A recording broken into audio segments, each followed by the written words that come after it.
Assalamualaikum warahmatullahi wabarakatuh. Perkenalkan nama saya Kumaran Eka Nasrullah, NIM di 0023092, kelompok P3 angkatan 2003. Di sini saya akan mengerjakan tugas diskusi dari lab praktikum anatomi blok 1.3, sistem Girsifa dan metabolisme. Jadi untuk soal yang pertama itu ada Denis. Dia itu habis ditolak cintanya dan dia ingin ingin menjadi lebih baik di tahun berikutnya itu dengan semboyan New Year New Me. Jadi Dennis berencana dia dan gym di awal 2024 dan Dennis sangat ingin punya perut six pack. Jadi saya sebagai temannya saya harus bisa menjelaskan kepada Dennis tentang dasar-dasar anatomi sistem otot di perut yang bentuk six pack. Jadi untuk pertama itu jelaskan tentang bagian lapis-lapisan dinding abdomen anterior dan posterior. Itu yang di bagian anterior sendiri dia terdapat dari yang paleonya sendiri ada kulit, lalu ada fascia superficialis, ada fascia profunda, ada fascia musculi, ada fascia transversalis, dan juga ada fascia extraperitoneal dan fascia peritoneum parietal. Untuk fascia superficialis itu dibagi dua, ada fascia Camper dan juga ada fascia scarpa. Dan untuk fascia Camper sendiri ini terdiri dari jaringan lemak. Kebanyakan untuk fascia scarpa itu juga terdiri dari jaringan lemak, tapi hanya sedikit. Dan untuk yang muskulusnya sendiri itu ada, ya untuk yang fascia profunda itu ada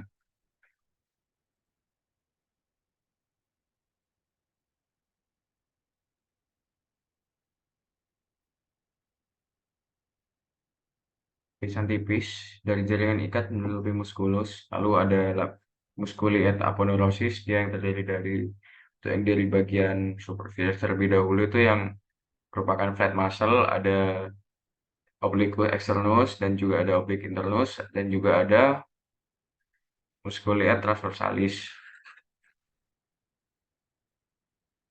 ataupun transversus abdominis. Dan untuk yang vertical muscle itu ada musculus rectus abdominis dan juga ada pyramidalis.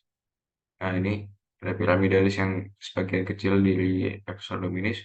Sedangkan untuk oblique internus ini sendiri dia akan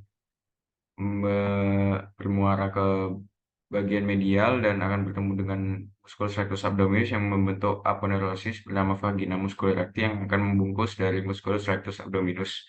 Dan di musculus rectus abdominis ini di bagian medialnya terdapat linea alba dan di bagian 3/4 superior sama ya 1/4 inferiornya dia dibagi oleh intermedial tendinosus di antaranya. Dan untuk selanjutnya itu di selain ada musculus juga ada fascia transversalis, dia hanya yang menutupi dari flat muscle.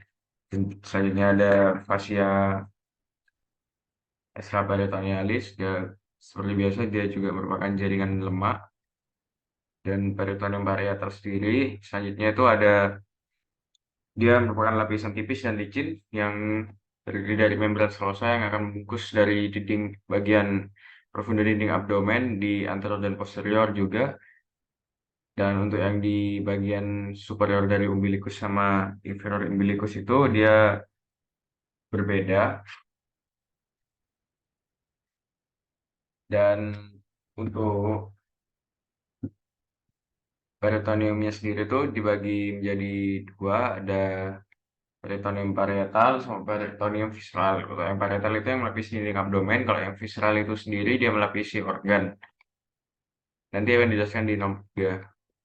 Selanjutnya, untuk yang pas bagian posterior itu kurang lebih sama. Ya, ada juga ada kulit bagian luar, ada fascia superficialis juga, dan ada musculus, dan dia tidak ada fascia transversus. Dia langsung ke fascia extraperitoneal sama peritoneum parietal. Tuh fascia musculusnya itu ada 4 lapisan. Lapisan pertama itu ada latissimus dorsi. Kalau lapisan kedua itu ada oblique externus, ada erector spinae, juga ada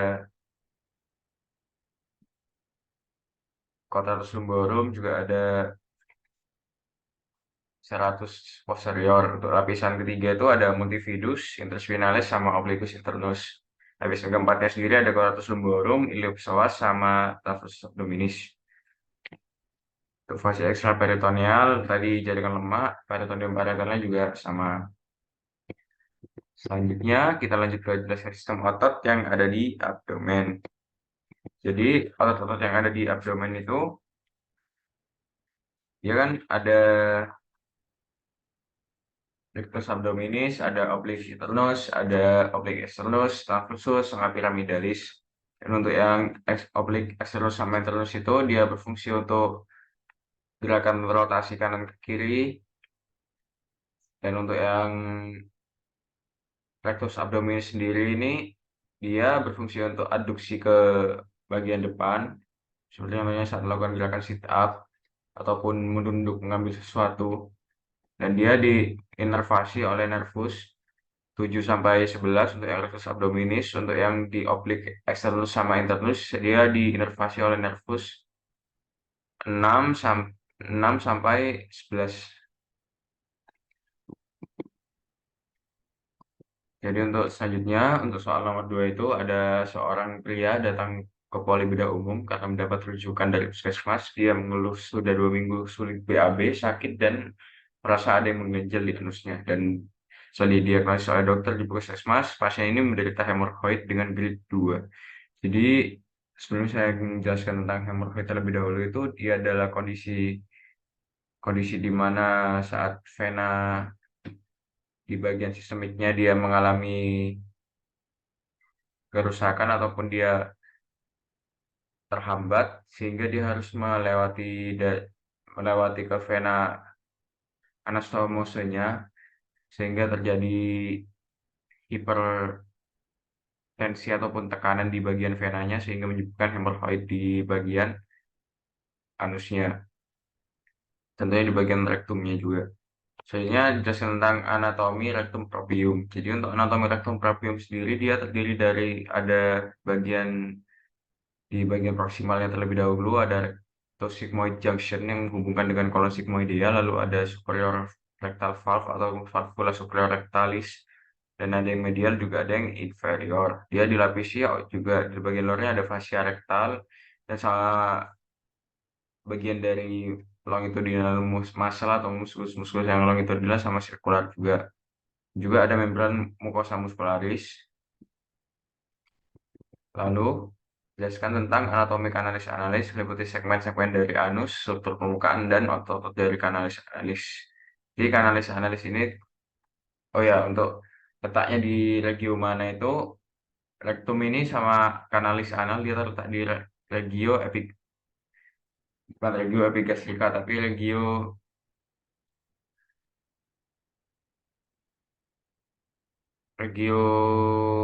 umbilikal, yang di bawah umbilikal, yaitu regio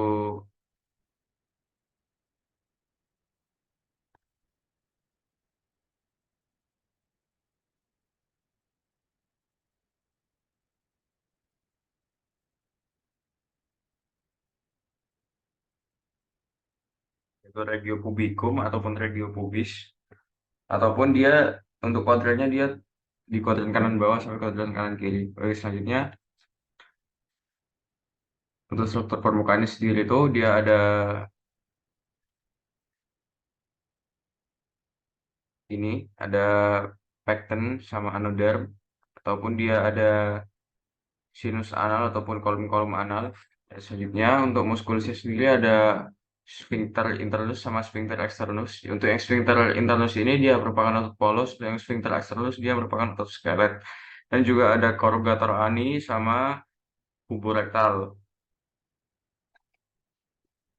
Oke, selanjutnya neurovaskularis di bagian rektum sama anus. Untuk arterinya sendiri dia terdapat percabangan dari aorta abdominalis dan dilanjutkan oleh arteria sacralis medial, ataupun dia di dapat percabangan dari mesenteric inferior yang berdiri dari arteri rectalis dari medialis di bagian destra sama sinistra. Untuk sistem vena sendiri dia mendapat dia alirannya dari plexus perimuscular rectal yang berlanjut ke vena iliaca internal sama eksternal di bagian sinistra sama dekstra juga berlanjut sama ke kayak vena iliaca communis dan berlanjut ke vena cava inferior. Lalu untuk selanjutnya ada peritoneum. Jadi apa itu peritoneum? Tadi sudah dijelaskan, peritoneum itu merupakan lapisan yang licin dan tipis terdiri dari membran serosa. Untuk peritoneum ini sendiri dia merupakan pelapis dari dinding abdomen yang merupakan peritoneal peritoneum parietal, dan yang melapisi organ itu peritoneum visceral. Dan itu yang melapisi organ ini sendiri dia dibagi menjadi dua, ada intraperitoneal dan retroperitoneal. Apa itu intraperitoneal sama retroperitoneal? Untuk yang intraperitoneal itu sendiri dia melapisi seluruh bagian dari organnya. Dan contohnya seperti gaster, duodenum yang pars superior, juga pankreas, pars cauda, ataupun juga jejunum, ileum, kolon transversum, kolon sigmoideum. Dia dilapisi oleh seluruh peritoneal permukaannya. Sedangkan organ retroperitoneal sendiri, dia hanya dilapisi di bagian anteriornya saja ataupun permukaan depannya saja. Seperti contohnya, yaitu ada set buckle yang merupakan singkatan gampangnya, merupakan singkatan dari suprarenal glandula, aorta, aorta juga ada duodenum tapi yang kecuali part superior, dan ada pankreas kecuali cauda, dan ada juga ureter, colon ascendens, kidney ataupun ginjal, dan juga ada esophagus sama rektum. Selanjutnya saya akan jelaskan tentang duplikator peritoneum. Jadi apa itu duplikator peritoneum? Jadi duplikator peritoneum ini merupakan bagian dari peritoneum juga yang fungsi untuk menggantung organ agar dia tidak jatuh. Seperti contohnya yang pada kolon ini sendiri.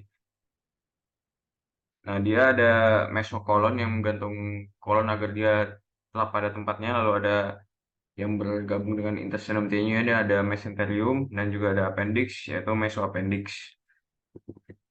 Jadinya saya akan jelaskan tentang apa itu Gillette sac, Leicester sac, dan foramen Winslowi. Untuk yang Gillette sac itu dia ada omentum maius yang terdiri dari ligamentum sphenorenale, terus gastrorenale, gastrosplenica, dan sama gastrocolica. Jadinya untuk yang Leicester sac dia ada omentum bursa ataupun omentum minus, dia terdiri dari hepatoduodenal sama hepatogastrika. Lalu sama foramen Winslow itu sendiri,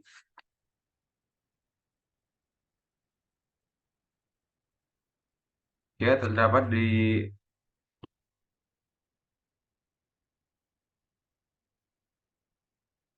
omentum, di antara omentum-omentum, dan dia dia membungkus semua area dari arteri hepatika sama vena porta hepatika, dan sama ductus biliaris ataupun common bile duct bentuk portal triad. Jadi itu saja dari saya. Terima kasih. Wassalamualaikum warahmatullahi wabarakatuh.